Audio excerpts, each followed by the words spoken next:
সেই মহান আল্লাহ সুবহানাহু ওয়া তাআলার জন্য, যিনি আমাদেরকে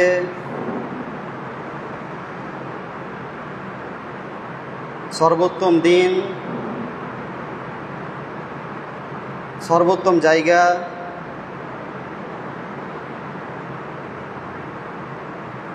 আল্লাহ সুবহানাহু ওয়া তাআলা আমাদেরকে সুস্থ রেখেছেন এবং সর্বোত্তম জায়গায় সর্বোত্তম দিনে আমাদেরকে মানে এই জুমার দিন মিসকাতুল মাসাবির একটি হাদিস আছে 1363 নম্বর হাদিস, যে আল্লাহ রাসূল সাল্লাল্লাহু আলাইহি ওয়াসাল্লাম বলেছেন, ঈদুল আজহা, ঈদুল ফিতর এর চাইতে উত্তম হচ্ছে জুমার দিন। এর অনেক ফজিলত, মাহাত্ম্য, গুরুত্ব রয়েছে। তো আমাদেরকে আল্লাহ সুবহানাহু ওয়া তাআলা সর্বোত্তম দিনে জীবিত রেখেছেন, সুস্থ রেখেছেন এবং সর্বোত্তম জায়গায়। মুসলিম 671 নম্বর হাদিস, সহিহ ইবনে হিব্বান 600 নম্বর হাদিস, মিসকাতুল মাসাবি 696 নম্বর হাদিস, আল্লাহ রাসূল সাল্লাল্লাহু আলাইহি ওয়াসাল্লাম বলছেন, পৃথিবীতে সবচাইতে উত্তম জায়গা হচ্ছে মসজিদ। আর মসজিদ আল্লাহ সুবহানাহু ওয়া তাআলা আমাদেরকে উপস্থিত করিয়েছেন। তার জন্য আমরা আল্লাহ সুবহানাহু ওয়া তাআলার সংক্ষিপ্ত শুকরিয়া জ্ঞাপন করি, আলহামদুলিল্লাহ। তারপরে পরে দরুদ ও সালাম বর্ষিত হোক আল্লাহ রাসূল সাল্লাল্লাহু আলাইহি ওয়াসাল্লামের উপর। আল্লাহুম্মা সাল্লি আলাইহি, আল্লাহুম্মা বারিক আলা। এই উপস্থিতি, আজকে যে বিষয়টি চয়ন করেছি সেটি হচ্ছে যে আল্লাহ সুবহানাহু ওয়া তাআলা যাদের ভালোবাসেন, ইনশাআল্লাহ জুমার অল্প সময়, এই অল্প সময়ের মধ্যে আমি আল্লাহ সুবহানাহু ওয়া তাআলার কাছে তৌফিক কামনা চাই। আল্লাহ সুবহানাহু ওয়া তাআলা আমাকে যেন আপনাদের সামনে এই বিষয়টা সুন্দরভাবে উপস্থাপন করার এবং আমাকে সহ আপনাদের আমলে পরিণত করার তৌফিক দিন, আমিন। ওয়া মা তাওফিকি ইল্লা বিল্লাহ, আলাইহি তাওয়াক্কালতু ওয়া ইলাইহিল উনীব। প্রিয় উপস্থিতি, তাহলে আমরা যে বিষয়টি আলোচনা করব বললাম সেটি হচ্ছে যে আল্লাহ সুবহানাহু ওয়া তাআলা যাদের ভালোবাসেন। প্রিয় উপস্থিতি, আমরা মানুষ, আমাদের প্রকৃতি, আমাদের স্বভাব ভালোবাসা পাওয়া, এটা আমরা ভালোবাসি, সবাই ভালোবাসেন, এটা আমাদের প্রকৃতি, স্বভাব। আমি চাই যে বন্ধু মহলে আমাকে ভালোবাসুক, শ্রদ্ধা করুক, সম্মান করুক। আমি চাই যে আমার পিতামাতা, আমার পরিবারের মানুষ আমাকে ভালোবাসুক। আমি চাই আমার সমাজের মানুষ আমাকে ভালোবাসুক। আমি চাই যে আমার শিক্ষকগণ আমাকে ভালোবাসুক। আমি চাই যে আমি যাদের অধীনে কাজ করি সে যেন আমাকে ভালোবাসে। ঠিক সেরকমই বিপরীত দিকেও একজন নারী, একজন মহিলা, সেও চায় যে তাকে যেন তার বান্ধবী মহলে তাকে যেন ভালোবাসে, তাকে যেন তার শিক্ষকগণ তাকে ভালোবাসে, তাকে যেন তার স্বামী ভালোবাসে। একজন স্ত্রীর সবচাইতে বড় চাওয়া পাওয়া যে তার স্বামী যেন তাকে ভালোবাসে, তার স্বামী যেন তার প্রতি সন্তুষ্ট থাকে। এমনকি প্রিয় উপস্থিতি, আমরা যদি একটু অনুধাবন করি, উপলব্ধি করি, তাহলে দেখবেন যারা আমাদের কচি কচি শিশু সন্তান রয়েছে, ছেলেমেয়েরা রয়েছে, তারাও কিন্তু এই ভালোবাসাটা অনুভব করতে পারে, উপলব্ধি করতে পারে, পারে না? এটা কিন্তু উপলব্ধি করতে পারে। কিভাবে? আপনি যখন একবারে হামাগুড়ি দিচ্ছে, এখনও সে হাঁটতে পারে না, ঠিকভাবে দাঁড়াতে পারে না, ঠিকভাবে বসতে পারে না, তারপরও আপনি যদি তাকে একটু সোহাগ করেন, একটু আদর দেন, একটু ভালোবাসেন, সে তখন কিন্তু খুশি হয়। তাকে যদি খুশি করেন, তাকে যদি হাসান, সে হাসে। তাকে যদি আপনি প্রহার করেন, সে বুঝতে পারে যে আমাকে প্রহার করলো। তো এই বিষয়টা, ভালোবাসার বিষয়টা আমরা ছোটরাও এটা অনুধাবন করতে পারি, উপলব্ধি করতে পারি। অর্থাৎ আমরা ভালোবাসা পেতে চাই। এই উপস্থিতি, আর আমরা জানি, আমরা সবাই জ্ঞানী গুণী মানুষ। আমি একজন এখানে আলোচনা করছি, এটা আমার সৌভাগ্যের বিষয়। আমরা জানি যে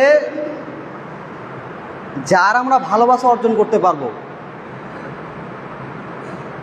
যে আমাকে ভালোবাসে, যারা আমি ভালোবাসা অর্জন করতে পারবো, সে যে জিনিসের অধিকারী হবে, তার কাছে যে জিনিসটা থাকবে সেটা পাওয়ার জন্য আমার জন্য সহজ হয়ে যাবে। এটা এরকম হয় না? একজন শিক্ষক যদি কোনো ছাত্রকে ভালোবাসে, তাকে যদি মহব্বত করে, তাহলে ওই শিক্ষকের থেকে ওই ছাত্র উপকৃত হয়। কিভাবে? শিক্ষকের যে মেধা, শিক্ষকের যে প্রজ্ঞা, শিক্ষকের যে উপস্থিত জ্ঞান, শিক্ষকের যে বিচক্ষণতা, এই জ্ঞানগুলো ওই ছাত্র অর্জন করতে পারে। ছাত্রকে শিক্ষক উৎসাহিত করে, অনুপ্রাণিত করে, উদ্বুদ্ধ করে। আর এই জ্ঞানটা সে শিক্ষকের কাছ থেকে অর্জন করতে পারে কখন? যখন শিক্ষকের সে ভালোবাসা অর্জন করে। আমরা কারো না কারো অধীনে কাজ করি। আমরা অনেকে মুদির বলে, অনেকে কোম্পানি বলে, এক এক এলাকায় এক এক ধরনের কথা। তো আমরা যাদের অধীনে কাজ করি, তারাও মানে ভালোবাসা, তাদেরকেও আমরা তাদের কাছ থেকে আমরা ভালোবাসা অর্জন করার চেষ্টা করি, তাদের খুশি করে। তাদের খুশি করলেই তাদের কাছ থেকে আমরা কিছু অর্জন করতে পারবো। কীভাবে অর্জন করতে পারবো? সে যেহেতু বিত্তশালী মানুষ, ধনাঢ্য মানুষ, টাকা পয়সাওয়ালা মানুষ, অনেক টাকা রয়েছে, আপনি যখন কোনো বিপদে পড়বেন, কোনো হয়তো এমন কোনো বালা মুসিবত আসলো, তখন আপনি তার কাছে যে সাহায্য চান, সাহায্য করবে। কখন? আপনার প্রতি অসন্তুষ্ট থাকলে সে আপনাকে কখনো মানে 1 মাসের টাকা আগে কি দিবে? কেউ দিবে না। তাহলে আপনি মানুষের কাছ থেকে উপকৃত হবেন, লাভবান হবেন, কিছু অর্জন করতে পারবেন তখনই যখন তার ভালোবাসা অর্জন করতে পারবেন, যখন তাকে খুশি করতে পারবেন। একজন শিক্ষক যদি ছাত্রকে যে মতো চলার নির্দেশ দেয়, যে মতো গাইডলাইন দেয়, যে মতো বলে, সেই মতো যদি না চলে, সে শিক্ষক কি সে ছাত্রকে ভালোবাসবে? তার কাছ থেকে সেই জ্ঞান সে পাবে? সে কোম্পানির কাছ থেকে সেই মানে যে ব্যক্তি কাজ করে সে কখনো উপকৃত হবে? একজন সন্তান পিতার কাছ থেকে কখনো উপকৃত হবে? কখনো হবে না। তাহলে পৃথিবীতে যদি আমরা কারো কাছ থেকে কোনো কিছু পেতে চাই, তাকে খুশি করতে হবে, তার মহব্বত অর্জন করতে হবে। এই উপস্থিতি আমরা একটু উপলব্ধি করি। আপনার বিচক্ষণ মানুষ, জ্ঞানী মানুষ, বুদ্ধিমান মানুষ সবই জানে। আমরা একটু উপলব্ধি করি, পৃথিবীতে এত মানুষকে খুশি করার চেষ্টা করলামও, সামান্য পরিমাণ, কিঞ্চিত পরিমাণ যদি আমরা আমাদের রব, স্রষ্টা, প্রতিপালক, যিনি আমাদেরকে সৃষ্টি করেছেন, তার যদি আমরা সন্তুষ্টি অর্জন করার চেষ্টা করতাম, তাহলে আমরা জীবনে সফল হয়ে যেতাম, দুনিয়া আখিরাতে আমরা সফল হয়ে যেতাম। সামান্য মানুষ 1 কোটি, 2 কোটি, 4 কোটি, 50 লক্ষ টাকার যদি সে মানে মালিক হয়, আর সেই জন্য যদি আপনি তার সন্তুষ্টি অর্জন করে যদি আপনি কিছু পেতে চান, আমি কখনো ভেবেছি আমার রব কি একটা দেশের মালিক? আমার রব কি 2টা দেশের মালিক? আপনার রব কি একটা দেশের মালিক? আপনার রব কি 2টা দেশের মালিক? আপনার রব কে? যিনি পুরো পৃথিবী পরিচালনা করছেন। এই রব, এই স্রষ্টা, এই প্রতিপালককে যদি আপনি সন্তুষ্ট করতে পারেন, আপনি যদি খুশি করতে পারেন, আপনি যদি তার মহব্বত অর্জন করতে পারেন, তার যদি আপনি প্রিয় পাত্র হয়ে যান, তার যদি আপনি আস্থাভাজন হয়ে যান, তাহলে আপনি দুনিয়া আখিরাতে সফল। দুনিয়া আখিরাতে সফল। প্রিয় উপস্থিতি, সংক্ষিপ্ত আমরা ভূমিকা আলোচনা করলাম। এবার আসি যে আমরা যদি আল্লাহ সুবহানাহু ওয়া তাআলার ভালোবাসা অর্জন করতে পারি, তিনি যদি আমাকে ভালোবাসেন, তাহলে আমাদের লাভ কি? মানে আমরা মানুষ, ঠিক আছে, আমরা লাভ বুঝি, উপকার বুঝি, স্বার্থ বুঝি। আর আমাদের সৃষ্টি করেছেন কে? আল্লাহ সুবহানাহু ওয়া তাআলা। আমাদের সৃষ্টি করেছেন আল্লাহ সুবহানাহু ওয়া তাআলা। আর আমাদের চিন্তা, চেতনা, মানসিকতা, মনোভাব জানেন যে আমরা কি চাই। আপনার সন্তানকে আপনি ভালোভাবে উপলব্ধি করতে পারবেন, অনুধাবন করতে পারবেন, বুঝতে পারবেন। আপনি যেহেতু পিতা, তাকে আপনি লালন পালন করে বড় করেছেন, ঠিক সেরকমই আপনার রব, আমার রব আমাদের চিন্তা, চেতনা, মানসিকতা জানে যে আমরা কি চাই। আমরা চাই যে উপকার, আমাদের লাভ কোথায়, আমি কিভাবে উপকৃত হব। একজন আব্দুল মালিক আপনাকে ফোন করলো, ফোন করে আমরা লাভ কতটা বুঝি, লস কতটা বুঝি, আমাদের নিজের স্বার্থ, উপকার কতটা বুঝি। আব্দুল মালিক আপনাকে ফোন করলো, ফোন করে আপনি চট করে তো সব এখন মোবাইলে উঠছে, দেখতে পাচ্ছেন যে আব্দুল মালিক ফোন করলো। আপনি কিন্তু ফোনটা ধরলেন না, রিসিভ করলেন না। কেন? যে আব্দুল মালিকের ফোন যদি ধরি আমি, তাহলে এ আমাকে 10 মিনিট 15 মিনিট সময় অতিবাহিত করবে, অপচয় করবে, সময় আমার নষ্ট করবে, বেকার ফালতু সময় আমার অপচয় করবে, কি প্রয়োজন আছে তার ফোন ধরে। কিন্তু তার পরে যদি ফোন ঢুকে আব্দুর রহমানের, যে আব্দুর রহমানের সাথে আপনার ব্যবসায়িক একটা লেনদেন আছে, যে আব্দুর রহমানের ফোন ধরলেই আপনার 50,000 টাকা, 10,000 টাকা, 5,000 টাকা, 2,000 টাকা লাভ আছে, সঙ্গে সঙ্গে ফোনটা আপনি রিসিভ করি, আমি সব বলছি, রিসিভ করি আর কথা বলি। কি বলতে চাচ্ছেন ভাই বলেন, কি লাগবে, কি প্রয়োজন?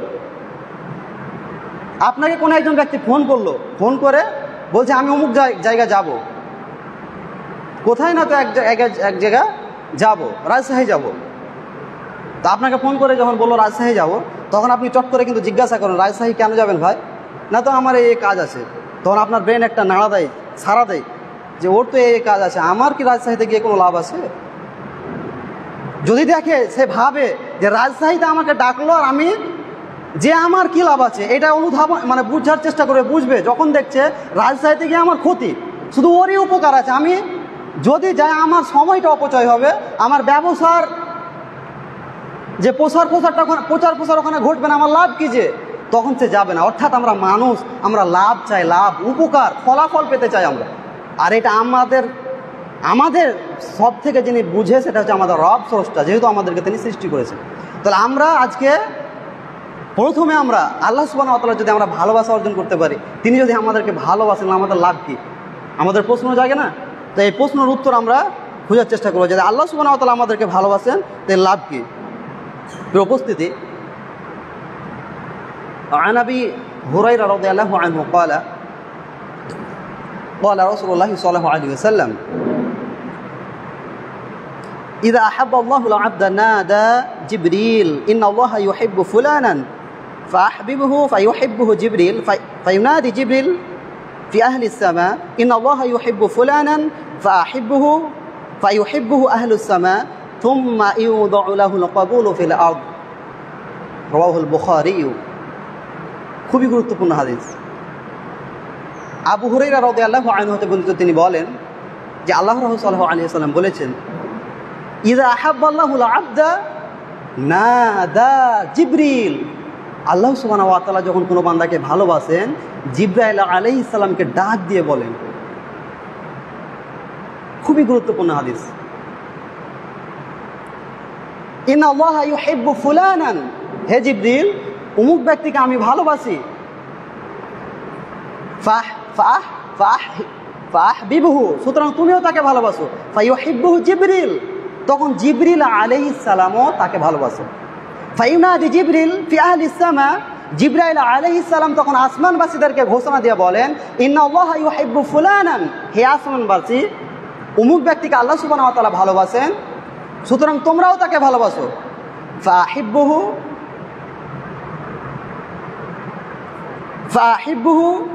ফায়ুহিব্বুহু আহলুস সামা, তখন আসমানবাসীও,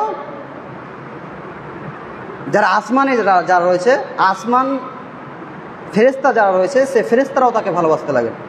থুম্মা ইউদাউ লাহুল কবুলু ফিল আরদ, অতঃপর ওই ব্যক্তিকে আল্লাহ সুবহানাহু ওয়া তাআলা পৃথিবীতে সম্মানিত করেন। বুখারী 3209 নম্বর হাদিস। উপস্থিতি হাদিসটি একটু উপলব্ধি করুন, তো একটু অনুধাবন করুন। প্রথমে হাদিস থেকে যেটা আমরা বুঝতে পারছি, আল্লাহ সুবহানাহু ওয়া তাআলা কিন্তু সবাইকে ভালোবাসে না, এটা স্পষ্ট। আর আল্লাহ সুবহানাহু ওয়া তাআলা যাকে ভালোবাসেন, জিবরাইল আলাইহিস সালামকে ডাক দিয়ে বলেন, কি বলেন? হে জিবরাইল, আমি অমুক ব্যক্তিকে অমুক জেলার, অমুক দেশের, অমুক পাড়ার, অমুক ইউনিয়নের, অমুক জায়গার অমুক ব্যক্তিকে আমি ভালোবাসি, সুতরাং তুমিও তাকে ভালোবাসো। তখন জিবরাইল আলাইহিস সালাম তিনিও ভালোবাসেন। অর্থাৎ আপনি যদি আল্লাহ সুবহানাহু ওয়া তাআলার ভালোবাসা পান, তাহলে জিবরাইল আলাইহিস সালামেরও ভালোবাসা পাবেন। শুধু এতটাই হাদিস শেষ? তারপর আল্লাহ রাসূল সাল্লাল্লাহু আলাইহি ওয়াসাল্লাম কি বলছেন? জিবরাইল আলাইহিস সালাম সাত আসমানে যত ফেরেশতা রয়েছে তাদের ঘোষণা দিয়ে বলেন, ডাক দিয়ে বলেন যে অমুক ব্যক্তিকে আল্লাহ সুবহানাহু ওয়া তাআলা ভালোবাসেন, আমি ভালোবাসি, তোমরাও তাকে ভালোবাসো। তখন আসমানে যত ফেরেশতা রয়েছে সবাই তাকে ভালোবাসে। এটাই কি শেষ?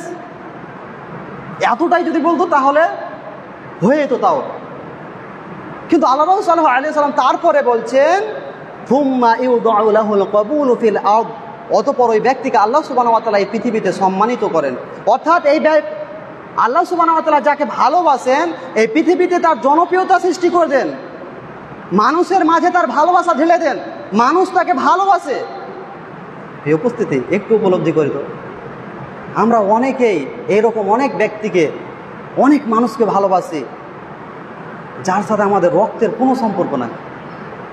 আমরা যদি একটু উপলব্ধি করতে পারি, অনুধাবন করতে পারি, তাহলে বুঝতে পারবো যার সাথে আমাদের রক্তের একটুও সম্পর্ক নাই, যার সাথে আমাদের কোনোদিনও মানে দেখা সাক্ষাৎ হয়নি, বিনিময় হয়নি, যেই ব্যক্তি আমাকে কোনোদিনও তার একটা ভালো সুন্দর পরামর্শ দিয়ে উপকৃত করেনি, যে ব্যক্তি আমাকে কখনো টাকা দিয়ে উপকৃত করেনি, সেই ব্যক্তিকে আমরা ভালোবাসি। কেন ভালোবাসি? তার ভালোবাসা, তার জন্য আমাদের অন্তরে কেন ভালোবাসা ঢেলে দিলেন? কে ভালোবাসা ঢেলে দিলেন? কেন ভালোবাসা ঢেলে দিলেন? কোথা থেকে আসলো এই ভালোবাসা? এই ভালোবাসাটা ওপর থেকে এসছে, এই ভালোবাসার আল্লাহ সুবহানাহু ওয়া তাআলার পক্ষ থেকে এসছে। আপনি এক আল্লাহকে সন্তুষ্ট করে দেন, পুরো পৃথিবীর মানুষকে আল্লাহ সুবহানাহু ওয়া তাআলা সন্তুষ্ট করে দেন, কোনো প্রয়োজন নেই। কিন্তু পৃথিবীতে সবাইকে আপনি অসন্তুষ্ট করেন, সাময়িক পৃথিবীতে সব মানুষকে আপনি সন্তুষ্ট করেন, সাময়িক আপনার প্রতি সন্তুষ্ট থাকবে, কিন্তু তারপরে আপনার প্রতি অসন্তুষ্ট হয়ে যাবে। কিন্তু আপনার রব আপনার যদি প্রতি সন্তুষ্ট হয়ে যায়, আপনার রব সবার মাঝে আপনার ভালোবাসা ঢেলে দেবে। তাহলে এটা হচ্ছে লাভ, আল্লাহ সুবহানাহু ওয়া তাআলার ভালোবাসা পাওয়ার। উপস্থিতি এবার চলুন যে কিভাবে আমরা আল্লাহ সুবহানাহু ওয়া তাআলার ভালোবাসা পাবো। একজন শিক্ষকের ভালোবাসা পেতে গেলে তার নিয়ম আছে, তার কিছু করতে হয় আমাদের। শিক্ষক যেটা ভালোবাসে, শিক্ষক যেটা পছন্দ করে, সেটা আমাদেরই করতে হয়, তাহলে ভালোবাসা পাবো। তাহলে আল্লাহ সুবহানাহু ওয়া তাআলার ভালোবাসা আমরা কীভাবে পাবো, এটা আমাদেরকে জানতে হবে। উপস্থিতি প্রথমে একটা আমরা হাদিস নিয়ে আলোচনা করি, তারপরে আমরা কোরআনের কিছু আমি পয়েন্ট নিয়ে এসেছি, পয়েন্টের দিকে যাবো ইনশাআল্লাহ। عن سهل بن سعد رضي الله عنه قال رسول الله صلى الله عليه وسلم رجل فقال يا رسول الله صلى الله عليه وسلم دلني على عمل إذا أنا عملته أحبني الله وأحبني الناس فقال رسول الله صلى الله عليه وسلم ازهد في الدنيا يحبك الله وازهد فيما في أيدي الناس يحبك। খুবই গুরুত্বপূর্ণ হাদিস। এভাবে কিন্তু জুমায় কথা বলা যাবে না। বুখারীর হাদিস আছে 934 নম্বর হাদিস, মিসকাতুল মাসাবি 1385 নম্বর হাদিস। কোনো ব্যক্তি যদি জুমায় কথা বলে, জুমা চলছে এমতো অবস্থায়, তাহলে কিন্তু তারা সব থেকে বঞ্চিত হবে। এভাবে কথা ইশারাও করা যাবে না, হাদিসে যেটা এসছে।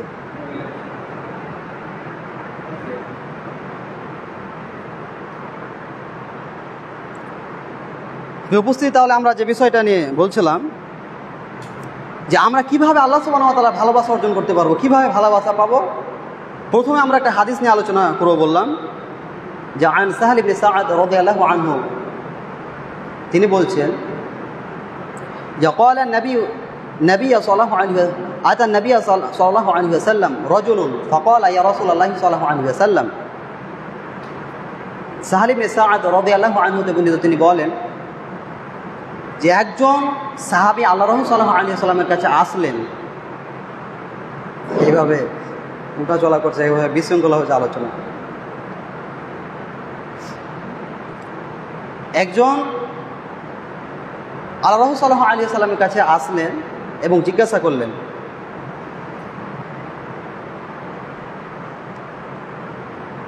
দুল্লানি আলা আমালিন ইদা আনা আমিলতুহু আহাব্বানি আল্লাহু ওয়া আহাব্বানি আন-নাস।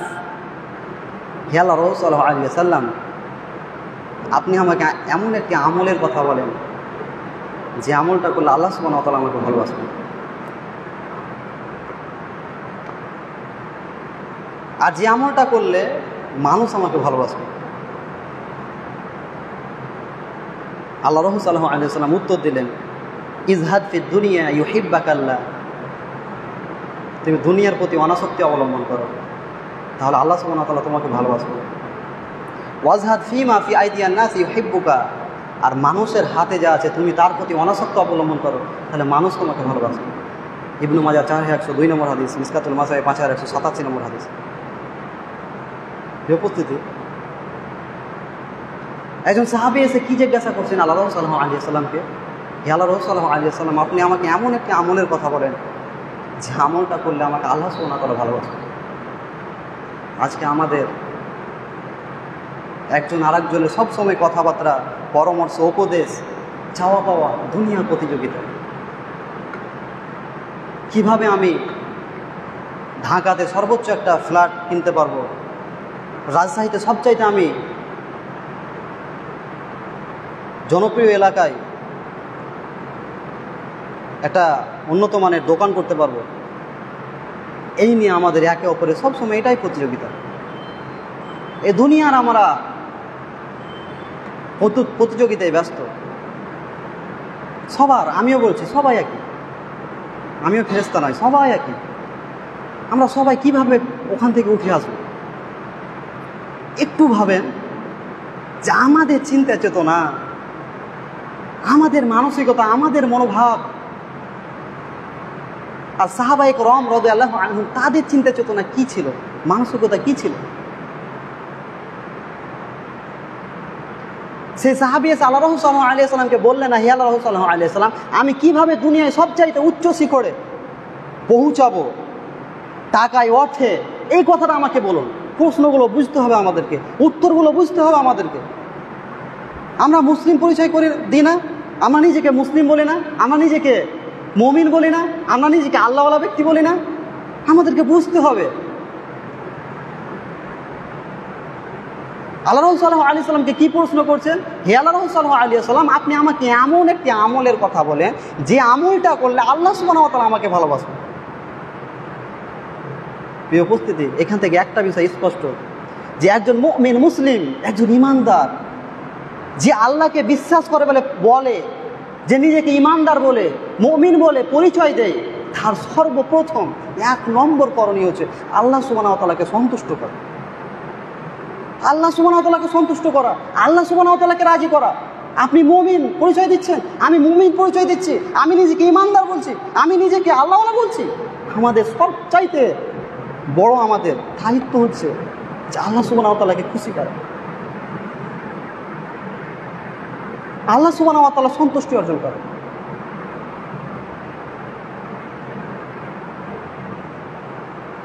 ওই সাহাবী যখন আল্লাহ রাসূল সাল্লাল্লাহু আলাইহি ওয়াসাল্লামকে বললেন, আপনি আমাকে এমন একটা আমলের কথা বলেন যে আমলটা করলে আল্লাহ সুবহানাহু ওয়া তাআলা ভালোবাসবেন।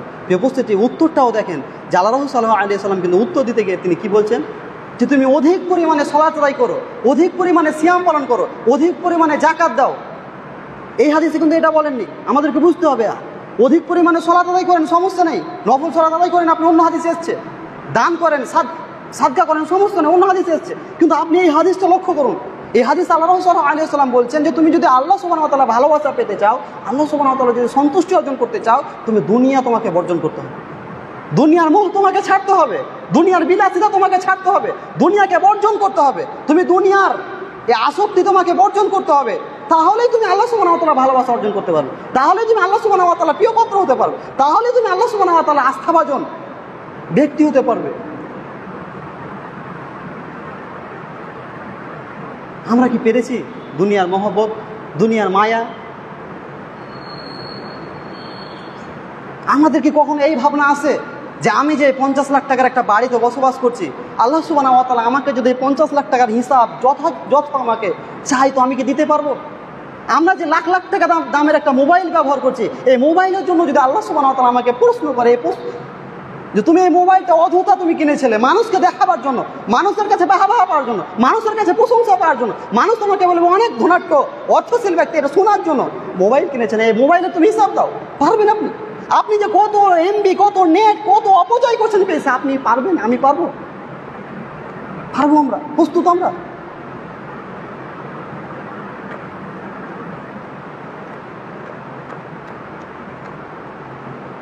আমরা যাদেরকে সালাফ বলি, সালাফ যাদেরকে আমরা সালাফ বলি, সালাফ কাদের বলে?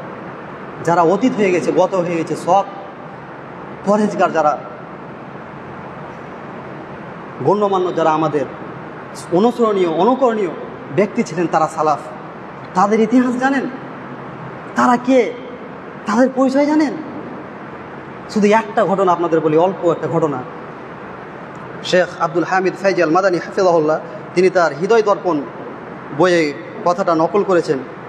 তিনি জুহুদ অধ্যায়ে বলতে গিয়ে তিনি বলছেন 126 পৃষ্ঠায়, এখানে মানে সুপরিচিত একজন লেখক, গবেষক, আলোচক শেখ আব্দুল হামিদ ফাইজ আল মাদানী হাফেজাহুল্লাহ, তিনি জুহুদ অধ্যায়ে আলোচনা করতে গিয়ে 126 পৃষ্ঠায় তিনি এখানে বলছেন অতীব গুরুত্বপূর্ণ মানে ঘটনা। ওমর বিন আব্দুল আজিজ রাহিমাহুল্লাহ, কে চিনে না তাকে? কে চিনে না তাকে? মুসলিমরা সবাই চেনে। এই ওমর বিন আব্দুল আজিজ রাহিমাহুল্লাহ একদিন উত্তপ্ত রোদে, উত্তপ্ত এই সূর্যের কিরণে তিনি বসে আছেন, এই রোদ্রে তিনি বসে আছেন। একজন এসে জিজ্ঞাসা করলেন যে, হে আমিরুল মুমিনিন, আপনি কেন এই রোদে বসে আছেন? এই সূর্যের আলোতে কেন বসে আছেন? আপনি কি অসুস্থ? আপনি কি অসুস্থ? কেন বসে আছেন এই আলোতে? তিনি কি বলছেন জানেন? যেগুলো আমরা অপচয় মনে করি না, আপনার মাথাকে মানে আপনার মাথার যে নষ্ট যে চিন্তা চেতনা মানসিকতা আছে, খারাপ যে চিন্তা চেতনা আছে, সব বাহির করেন, নাহলে আপনি ফেঁসে যাবেন। যতই আপনি আল্লাহ আল্লাহ বলি, ফেঁসে যাও। তিনি কি বলছেন জানেন? তিনি বলছেন যে আমার এই যে পরিহিত কাপড়গুলো দেখছো, এই পরিহিত কাপড় আমি শুকাচ্ছি। তখন ওই ব্যক্তি জিজ্ঞাসা করছেন যে আপনার পরিহিত কাপড় কি বলুন তো? তিনি বলছেন আমার পরিহিত কাপড় লুঙ্গি, কামিজ, চাদর, এই তিনটি আমার। তিনি তাকে আবার বলছেন যে আপনি আরেকটি করে নিয়ে নেন না কেন? আরেকটি করে নেন। তিনি বলছেন ছিল আমার। বলছে তাহলে আপনি আবার নেন। এটা বলার সাথে সাথে তিনি ক্রন্দন করতে লাগলেন, কান্না করতে লাগলেন, তার চক্ষুদয় দিয়ে অশ্রু প্রবাহিত হতে লাগলেন। আর তিনি এই আয়াতটা পাঠ করতে লাগলেন, তিলকা দারুল আখিরাতু নাজআলুহা লিল্লাযিনা লা ইউরিদুনা উলুওয়ান ফিল আরদ ওয়ালা ফাসাদা ওয়ালা আকিবাতু লিল মুত্তাকিন। সূরা কাসাস 28 নম্বর সূরা আয়াত নম্বর 83। এই আয়াত পাঠ করতে লাগলেন যে আল্লাহ সুবহানাহু ওয়া তাআলা ওই পরকালের আবাস, তাদের সবচাইতে বড় সফলতা ছিল। আমাদের সালাফ যাদেরকে আমরা গর্ব করি, শুধু গর্ব অনুসরণ করি না, আমি সব বলছি অনুসরণ করি না। সবাইকে আমাদেরকে পরিবর্তন হতে হবে। সবাইকে আমাদেরকে সালাফ শুধু নামটা ব্যবহার করলে হবে না, তাদের আদর্শকে আমাদেরকে গ্রহণ করতে হবে, তাদের আদর্শকে আমাদেরকে বাস্তবায়িত করতে হবে। তিনি আয়াতটা পাঠ করছেন, এই আয়াতের অর্থ হচ্ছে যে পরকালের আবাস আমি তাদের জন্য সৃষ্টি করেছি, তাদের জন্য আমি বানিয়েছি যারা এই পৃথিবীতে অধ্যত্ত বিপর্যয় সৃষ্টি করে না, আর মুত্তাকিদের জন্য রয়েছে শুভ পরিণাম। আমাদের সবচাইতে যদি কম পোশাক থাকে আমাদের এক একজনের, তাহলে আমার ধারণা মতে 5টা হয়তো পোশাক আছে, সবচাইতে 5টা শার্ট আর 5টা জামা। আর আমাদের সালাফরা কিভাবে জীবনযাপন করছে আপনি ভাবতে পেরেছেন? এই পোশাকের জন্য আপনি আল্লাহ সুবহানাহু ওয়া তাআলার কাছে ফেঁসে যেতে পারেন। আপনি কেন এত ছোট বিষয়ে ভাবছেন? কেন ভাবছেন আপনি না কোনো সমস্যা না, এটা আমার টাকা আছে, ভালো লাগলো, আমি তো ব্যবহারই করি অ্যাপসগুলো পোশাকের জন্য, আমি তো সবসময় তৎপর হয়ে আছি কখন আরে ভাই অফার পেলাম তারই জন্য কি হলো? অফারটা বড় বিষয় নয়, আপনার প্রয়োজন আছে কি দেখেন। আমার কি প্রয়োজন আছে? আমার কি দরকার আছে? আমার কি নাই? আমার কি হবে না? পারবো আমরা? আল্লাহ সুবহানাহু ওয়া তাআলা এই পোশাকের জন্য যদি আমাদেরকে ধরে নেন, তাহলে প্রিয় উপস্থিতি, সালাফদের হচ্ছে জীবনী। সালাফদের যদি জীবনে আলোচনা করা যায় তাহলে এটাই কয়েক জুমা লাগবে। তাহলে প্রিয় উপস্থিতি, আল্লাহ রাসূল সাল্লাল্লাহু আলাইহি ওয়াসাল্লাম এখানে বললেন যে তুমি যদি আল্লাহ সুবহানাহু ওয়া তাআলা ভালোবাসা পেতে চাও, দুনিয়াকে বর্জন করতে হবে। দুনিয়ার বর্জন বলতে এটা নয়, কিন্তু দুনিয়ার বর্জন বলতে এটা নয় যে আমাদেরকে বৈরাগ্য জীবনযাপন করতে হবে, আমাদেরকে মসজিদে আল্লাহু আকবার সুবহানাল্লাহ আলহামদুলিল্লাহ বলতে হবে, এটা নয়। আপনি দুনিয়ার আপনার যতটা প্রয়োজন আপনি নেন, করেন, কিন্তু অতিরিক্ত করতে গিয়ে আপনি আপনার স্ত্রীর হক হারাচ্ছেন, আপনি নিজের হক হারাচ্ছেন, আপনার স্বামীর পিতামাতার হক হারাচ্ছেন, আপনার প্রতিবেশীর হক হারাচ্ছেন। সবচাইতে যার হক আপনি নষ্ট করছেন কার জানেন? আপনার রবের, আপনার স্রষ্টার। আপনি 5 ওয়াক্ত সালাত ঠিকভাবে আদায় করতে পারছেন না, আপনি সময় মতো সালাত আদায় করতে পারছেন না। উপার্জন করুন, উপার্জন করতে আল্লাহ সুবহানাহু ওয়া তাআলা বলেছেন। কিন্তু উপার্জন দৌড়াতে দৌড়াতে দৌড়াতে দৌড়াতে আমাদের আশা আকাঙ্ক্ষা বাড়তে বাড়তে বাড়তে আমরা এখানে একটা ওখানে একটা ওখানে একটা করতে করতে আমাদের আল্লাহ সুবহানাহু ওয়া তাআলা আমাদের প্রতি অসন্তুষ্ট হয়ে যাচ্ছে। তাহলে প্রিয় উপস্থিতি, আমাদেরকে এক নম্বর আমাদের যেটা করণীয়, যে আমরা যদি আল্লাহ সুবহানাহু ওয়া তাআলার ভালোবাসা পেতে চাই, আল্লাহ সুবহানাহু ওয়া তাআলা আমাদের ভালোবাসাকে যদি আমরা চাই, আমাদেরকে দুনিয়া বর্জন করতে হবে। দুনিয়াটা আমাদেরকে ততটাই গ্রহণ করতে হবে যতটা গ্রহণ করলে আমরা আখিরাতে সফলতা পাবো। এটা একটা দুনিয়া আখিরাতের সেতু বন্ধন। আপনাকে অবশ্যই দুনিয়াও গ্রহণ করতে হবে, দুনিয়ার মাধ্যমে আপনাকে জান্নাতে যেতে হবে, কিন্তু দুনিয়া এতটা নয় যে আপনার আখিরাত ধ্বংস করে দেবে। তারপরে কি বলছেন, একটার উত্তরে দুইটা আল্লাহ রাসূল সাল্লাল্লাহু আলাইহি ওয়াসাল্লামের কাছে উত্তর চেয়েছেন, মানুষরা কিভাবে আমি ভালোবাসা পাবো। আরেকটা বিষয়, যে এক নম্বরে কিন্তু আল্লাহ সুবহানাহু ওয়া তাআলার ভালোবাসাটা চেষ্টা করতে হবে, দ্বিতীয় নম্বর আপনি মানুষের ভালোবাসা মানে আশা আকাঙ্ক্ষা করতে পারেন, প্রত্যাশা করতে পারেন, কিন্তু এটা প্রথম নয়, দ্বিতীয় থাকবে। এটা কিন্তু দ্বিতীয় থাকবে। কোনো সৃষ্টির আনুগত্য করা যাবে না স্রষ্টার অবাধ্যতা করে। মিসকাতুল মাসাবি 3696 নম্বর হাদিস। কোনো সৃষ্টির আনুগত্য করা যাবে না স্রষ্টাকে অসন্তুষ্ট করে। সেটা হতে পারে আপনার পিতা, হতে পারে আপনার মাতা, হতে পারে আপনার স্ত্রী, যে কেউ হোক। আপনি তখনই মানুষকে খুশি করতে পারবেন যখন সেই বিষয়টা নিয়ে আল্লাহ সুবহানাহু ওয়া তাআলা সন্তুষ্ট। বিষয়গুলো ভাবতে হবে, যদিও আপনারা জ্ঞানী মানুষ ভাবেন, বুঝেন এবং সেই মতো চলার চেষ্টা করেন। তাহলে আল্লাহ রাসূল সাল্লাল্লাহু আলাইহি ওয়াসাল্লাম কি বললেন, যে আমরা যদি মানুষের ভালোবাসা পেতে চাই, তাহলে মানুষের হাতে যেটা আছে সেটা আমাদেরকে মানে তার প্রতি আমাদেরকে অনীহা নিয়ে আসতে, অর্থাৎ তার প্রতি আমাদেরকে অনাসক্ত অবলম্বন করতে হবে। মানুষের হাতে যেটা আছে তার চাওয়া পাওয়া আমাদেরকে করা যাবে না। মানুষের হাতে কী আছে, টাকা পয়সা, ধন দৌলত, বাড়ি গাড়ি। আপনার অনেক ঘনিষ্ঠ যারা হয়তো এরকম মানে অনেক এরকম বন্ধুবান্ধব, সবার বন্ধু আছে, আত্মীয় আছে। আপনি দেখবেন যে আপনার বন্ধু হয়তো অনেক টাকা পয়সা রয়েছে তার কাছে, আপনি যদি তার কাছে একবার টাকা চান, তাহলে আপনি কিন্তু তার কাছে ছোট হয়ে যাবেন। সে আপনাকে অন্য নজরে দেখবে, কি আমার বন্ধু কি শুধু মানে টাকার জন্যই আমার সাথে সম্পর্ক করেছে। দুইবার যদি চান তাহলে ও আপনার সঙ্গে সম্পর্ক নষ্ট করে দেবে। আপনি যদি আপনার বন্ধুর বাইক ব্যবহার করেন, তাহলে ভাবে কি আমার যে বাইকই আমার বাইকের জন্য সে বন্ধুত্ব করেছে। অর্থাৎ মানুষের হাতে যেটা আছে সেটা থেকে আপনাকে বর্জন করতে হবে, সেগুলো আপনার চাওয়া পাওয়া রাখা যাবে না। এই উপস্থিতি আপনার রব, আপনার স্রষ্টা, আপনার প্রতিপালক, তার কাছে চান, কোনো মানুষের কাছে চাহেন না। যে স্রষ্টা আপনার চাওয়া পাওয়া পরিপূর্ণ করে দিতে পারে না, তার চাইতে বেশি দিতে পারে, তার কাছে চান। আপনার আর্থিক সমস্যা, আপনি শারীরিকভাবে সমস্যা, আপনার ব্যবসায়িক সমস্যা, আপনি মানুষকে কেন বলছেন? আপনি আল্লাহ সুবহানাহু ওয়া তাআলাকে বলুন, আল্লাহ সুবহানাহু ওয়া তাআলা ক্ষণিকের মধ্যে সেটা নিঃশেষ করে দিন। তাহলে প্রিয় উপস্থিতি, সময় তো আমরা শুধু একটা পয়েন্ট নিয়ে আলোচনা করতে গিয়ে আমাদের 1:30 বেজে গেল। প্রিয় উপস্থিতি, 1:30 নয়, 1:25, এটাও মিথ্যা বলা হয়ে যাবে, মানে যেটা সেটাই বলতে হবে। প্রিয় উপস্থিতি, তাহলে আমরা প্রথমে এটা জানলাম যে আল্লাহ সুবহানাহু ওয়া তাআলা যদি আমরা ভালোবাসা পেতে চাই, তাহলে আমাদেরকে দুনিয়া বর্জন করতে হবে। দুনিয়ার প্রতি আসক্তি থাকলে আমরা আল্লাহ সুবহানাহু ওয়া তাআলা ভালোবাসা অর্জন করতে পারবো না। যে যত আমরা দুনিয়াকে বর্জন করতে পারবো যতটা, সে ততটা আল্লাহ সুবহানাহু ওয়া তাআলা প্রিয় পাত্র হতে পারবে। এবার আসি যে আল্লাহ সুবহানাহু ওয়া তাআলা কুরআনুল কারীমে 1 নম্বর বিষয় গেল। 2 নম্বর কাদেরকে আল্লাহ সুবহানাহু ওয়া তাআলা ভালোবাসেন? 2 নম্বর হচ্ছে আল্লাহ সুবহানাহু ওয়া তাআলা মুত্তাকিদেরকে ভালোবাসেন। মুত্তাকি, ইন্নাল্লাহা ইউহিব্বুল মুত্তাকিন, সূরা তাওবা 9 নম্বর সূরা আয়াত নম্বর 4। আল্লাহ সুবহানাহু ওয়া তাআলা বলেছেন যে আমি মুত্তাকিদেরকে আমি ভালোবাসি। এখন আমাদেরকে জানতে হবে যে আসলে মুত্তাকি কারা, মুত্তাকির সংজ্ঞা, পরিচয়, মুত্তাকি কাদেরকে বলা হয়, এটা আমাদেরকে জানতে হবে। সংক্ষেপে যদি আমরা মুত্তাকির পরিচয় জানতে যাই, তাহলে মুত্তাকি হচ্ছে তারা যে আল্লাহ সুবহানাহু ওয়া তাআলা যা আদেশ করেছেন, নির্দেশ দিয়েছেন, সেগুলোকে আল্লাহ সুবহানাহু ওয়া তাআলার সন্তুষ্টির জন্য বাস্তবায়ন করা, আল্লাহ সুবহানাহু ওয়া তাআলা সন্তুষ্টির জন্য সেগুলোকে করা।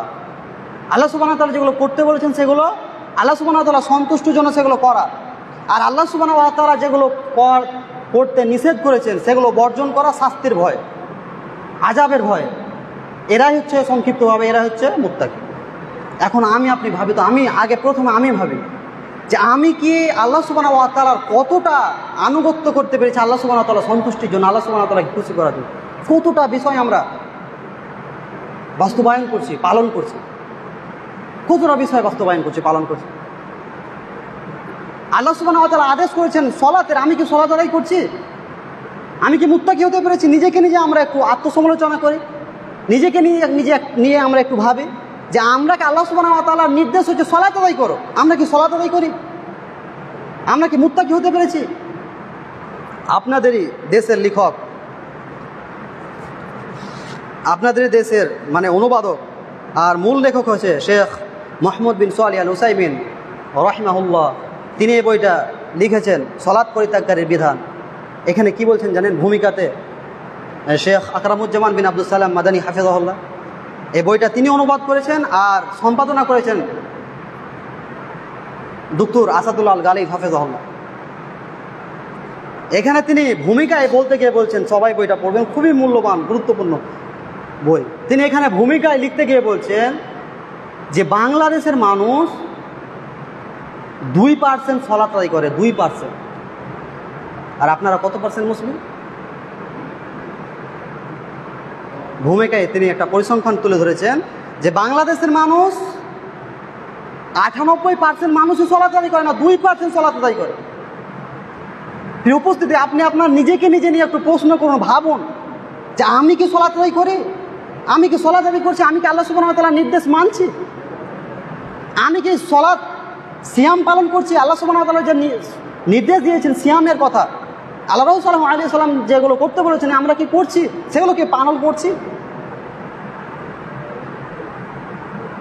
আমরা যদি সেগুলো পালন করি, আমরা যদি সেগুলো মেনে চলি, যে যত মেনে চলবো তে তত বড় আল্লাহ সুবহানাহু ওয়া তাআলার প্রিয় পাত্র হতে পারবো, তে তত আল্লাহ সুবহানাহু ওয়া তাআলার সবচাইতে নিকটের বান্দা হতে পারবো। উপস্থিতি, তাহলে এখন 2 নম্বর বিষয় যে আল্লাহ সুবহানাহু ওয়া তাআলা, সংক্ষেপে আমরা পয়েন্টগুলো শুধু আলোচনা করে নিই। 2 নম্বর বিষয় আল্লাহ সুবহানাহু ওয়া তাআলা বললেন যে আল্লাহ সুবহানাহু ওয়া তাআলা মুত্তাকিদেরকে ভালোবাসেন। 3 নম্বর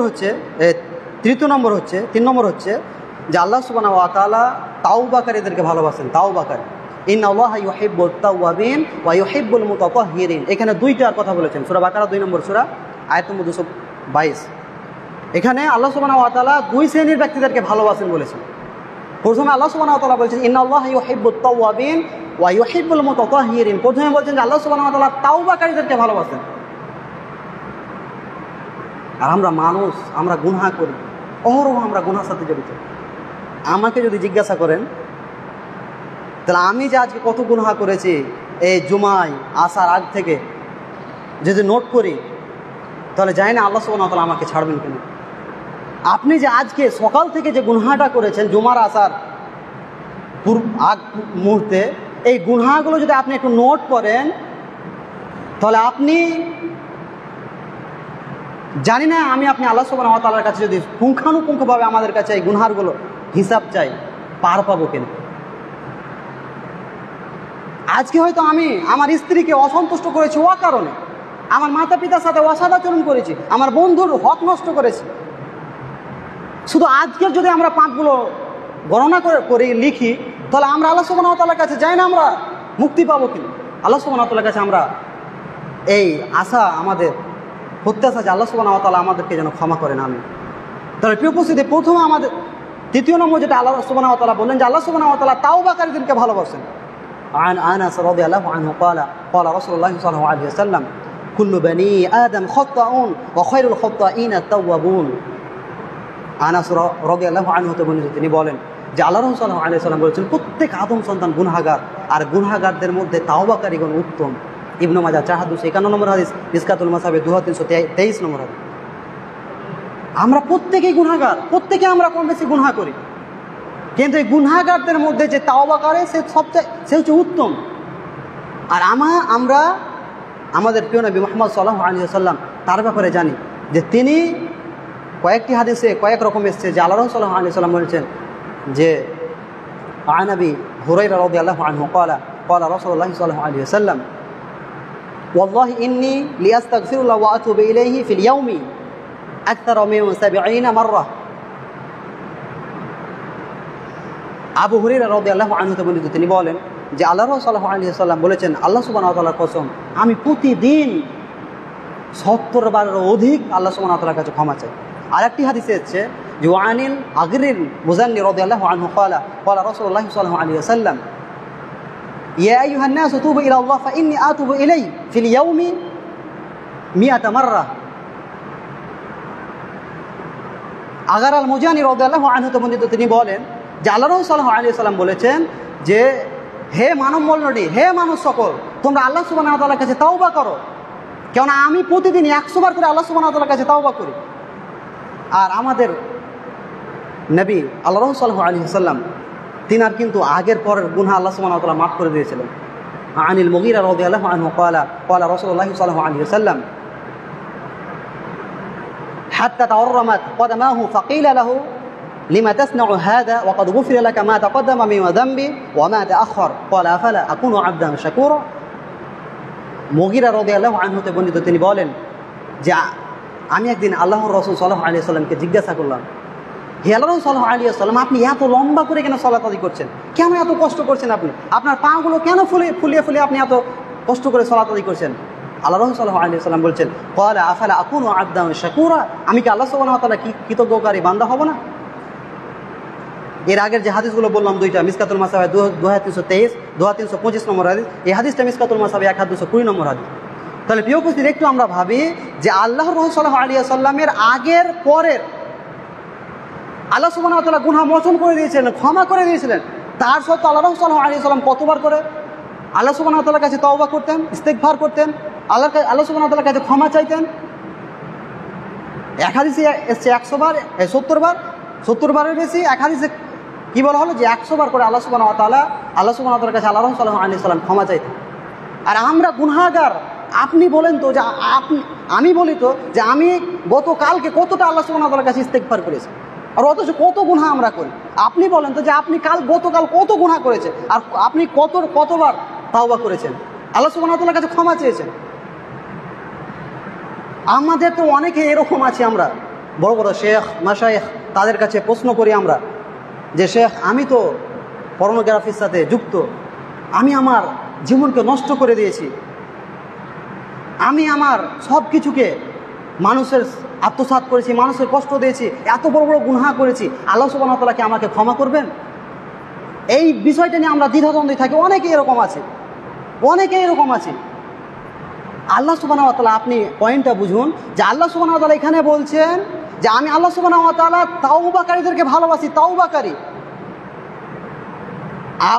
আপনি ভাবতে পেরেছেন আমাকে আল্লাহ সুবহানাহু ওয়া তাআলা ক্ষমাও করে দিবেন? ক্ষমা শুধু নয়, আল্লাহ সুবহানাহু ওয়া তাআলা আপনাকে ভালোবাসবেন।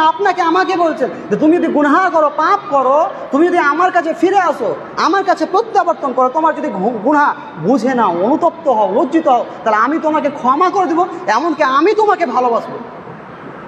যে যত তাওবা করবো সে আল্লাহ সুবহানাহু ওয়া তাআলার কাছে তত প্রিয় পাত্র হতে পারো। প্রিয় উপস্থিতি, সময় যেহেতু হয়ে গেছে, আমরা আলোচনা লম্বা করবো না, অনেক পয়েন্ট ছিল, আরও আমি 9টা পয়েন্ট লিখছিলাম, 3টা আসলে বলা গেল। আমাদের মুখ্য উদ্দেশ্য থাকবে যে আল্লাহ সুবহানাহু ওয়া তাআলার সন্তুষ্টি অর্জন করা, আল্লাহ সুবহানাহু ওয়া তাআলাকে খুশি করা। আমি শুধু পয়েন্টগুলো বলে দিচ্ছি, আপনারা অধিক জ্ঞানী মানুষ, আমার চাইতে অনেক জ্ঞানী মানুষ আপনারা রয়েছেন, আপনারা শুধু বিষয়গুলো জানেন, আমার একটু দেখে নেবেন যে আল্লাহ সুবহানাহু ওয়া তাআলা চতুর্থ বললেন যে তাওবাকারীদেরকে ভালোবাসেন। 5 নম্বর হচ্ছে আল্লাহ সুবহানাহু ওয়া তাআলা পবিত্রতা অর্জনকারীদেরকে ভালোবাসেন, যারা পবিত্র স্বচ্ছ থাকে। পবিত্রতা 2 ধরনের, এক আভ্যন্তরীণ ভিতরের, আর একটা হচ্ছে বাহ্যিক। এই পবিত্রতা অর্জন করতে হবে, অনেক কথা ছিল। 6 নম্বর হচ্ছে 5 নম্বর ছিল যে আমাদেরকে আল্লাহ রাসূল সাল্লাল্লাহু আলাইহি ওয়াসাল্লামের আনুগত্য করতে হবে, একমাত্র আল্লাহ রাসূল সাল্লাল্লাহু আলাইহি ওয়াসাল্লামের আনুগত্য করতে হবে। আমরা যত আল্লাহ রাসূল সাল্লাল্লাহু আলাইহি ওয়াসাল্লামের আনুগত্য করতে পারবো, তাকে আমরা অনুসরণীয় ব্যক্তি হিসেবে মেনে নেব, প্রত্যেকটা ক্ষেত্রে আমরা তার অনুসরণ করবো, তাহলে আমরা আল্লাহ সুবহানাহু ওয়া তাআলা ভালোবাসা পাবো। আল্লাহ সুবহানাহু ওয়া তাআলা সবরকারীদেরকে ভালোবাসেন, যারা ধৈর্য ধারণ করে। এই ধৈর্যের ব্যাখ্যা আছে। আমরা ধৈর্য মূলত বুঝি যে ধৈর্য শুধু আমাদের ওপর যখন বিপদ আপদ বালা মুসিবত যখন নিপতিত হয়, আমরা যখন বিপদের সম্মুখীন হয় শুধু তখনই ধৈর্য ধরতে হয়, এমনটা নয়। ধৈর্যেরও কিছু বিষয় ছিল। আল্লাহ সুবহানাহু ওয়া তাআলা ধৈর্যকারীদেরকে ভালোবাসেন, আল্লাহ সুবহানাহু ওয়া তাআলা তাওয়াক্কুলকারীদেরকে ভালোবাসেন, যারা আল্লাহ সুবহানাহু ওয়া তাআলার উপরে ভরসা করে তাদেরকে আল্লাহ সুবহানাহু ওয়া তাআলা ভালোবাসেন। তাওয়াক্কুল বলতে কিন্তু এমন নয় যে আমি হাত পা ঘুটিয়ে বসে থাকবো, এমনটা কিন্তু এটার নাম তাওয়াক্কুল নয়। তাওয়াক্কুল হচ্ছে আমরা পথ অবলম্বন করব, আমরা আমাদের যেটা করণীয় সেটা করব, তারপর আল্লাহ সুবহানাহু ওয়া তাআলার উপর ভরসা করব, তাওয়াক্কুল করব। তারপর আল্লাহ সুবহানাহু ওয়া তাআলা ইহসানকারীদেরকে ভালোবাসেন। ইহসান এটা অনেক গুরুত্বপূর্ণ একটা বিষয়। ইহসান আবার দুটো অর্থ আছে। ইহসান হচ্ছে আল্লাহ সুবহানাহু ওয়া তাআলার যথাযথ ইবাদত করে, এটা একটা ইহসান, যেটা মিসকাতুল মাসাবির হাদিস এসে 202 নম্বর হাদিস, যে আমরা এমনভাবে ইবাদত করব যেন আল্লাহ সুবহানাহু ওয়া তাআলা আমাকে দেখছেন অথবা আমি আল্লাহ সুবহানাহু ওয়া তাআলাকে দেখছি। আল্লাহ সুবহানাহু ওয়া তাআলা আমাকে প্রত্যক্ষ করছেন অথবা আমি আল্লাহ সুবহানাহু ওয়া তাআলাকে প্রত্যক্ষ করছি। এই অনুভূতিটা যদি কারো চলে আসে, প্রিয় উপস্থিতি, এই অনুভূতিটা যদি কারো চলে আসে, তাহলে আপনি দেখবেন যে আপনার যে ইবাদতের স্বাদ, ইবাদতের একটা মজা আছে, স্বাদ আছে, এই স্বাদটা পাবেন আপনি। ইবাদতের একটা মজা আছে, স্বাদ আছে, স্বাদটা আপনি পাবেন যখন আপনি অনুভব করতে পারবেন যে আমি এখন যে সলাতে আছি, এই সলাতে আমাকে আল্লাহ সুবহানাহু ওয়া তাআলা প্রত্যক্ষ করছেন, দেখছেন। তাহলে আপনি ইবাদতে একটা স্বাদ পাবেন, মজা পাবেন। তারপর আল্লাহ সুবহানাহু ওয়া তাআলা ন্যায়পরায়ণ ব্যক্তিদেরকে ভালোবাসেন। ন্যায়পরায়ণ ব্যক্তি, আজকে তো আমার বন্ধু, আমি তার পক্ষের রায় দিয়ে দিলাম। ও আমার আত্মীয়, ঘনিষ্ঠ, খুব কাছের, জানছি বুঝছি যে আমার যে আত্মীয় কাছে তার সেই অপরাধী, অথচ আমরা তাকে যেহেতু ভালোবাসি, অর্থ তার বেশি, তার পক্ষে আমরা রায় দিয়ে দিলাম আল্লাহ সুবহানাহু ওয়া তাআলা।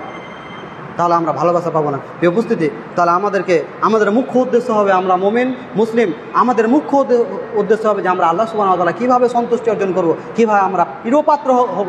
আর প্রিয়পাত্র হতে পারলে আমার জন্য আল্লাহ সুবহানাহু ওয়া তাআলা অনেক অনেক অনেক বড় পুরস্কার রয়েছে, যেটা আপনি কখনো কল্পনাও করতে পারিনি।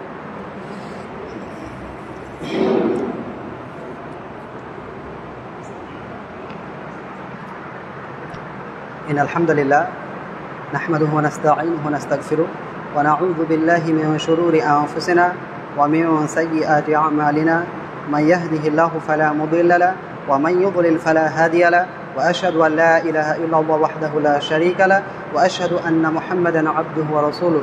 أعوذ بالله من الشيطان الرجيم، بسم الله الرحمن الرحيم. قل هو الله أحد الله الصمد لم يلد ولم